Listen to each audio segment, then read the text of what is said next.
Welcome to this video tutorial, where we'll guide you on how to import and export your menu file for online ordering.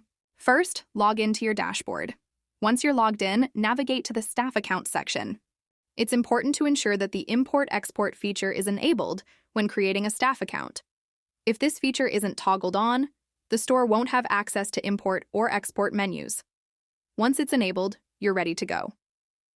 Now, head over to Restaurants, then Manage, and click on Menus. You'll notice new buttons for CSV Export and CSV Import. These allow you to manually export or import your menu in CSV format. Let's take a look at how exporting works. For example, we have two menus, Pizza Menu and Pizza Menu 3. When we select CSV Export, it will download the menu file in a CSV format. In the exported CSV file, you'll find the following columns: menu's name, category,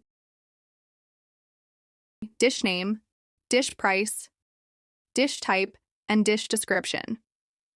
Meanwhile, you don't need to enter anything in the menu ID, category ID, or dish ID columns.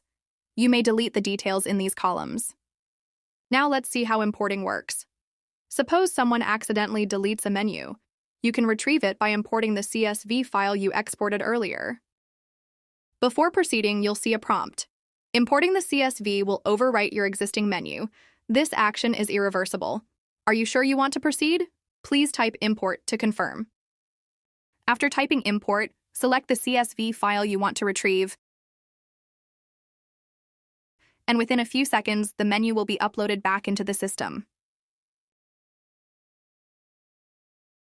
Please also note that the option sets of the menu you exported will not be included when you import the file.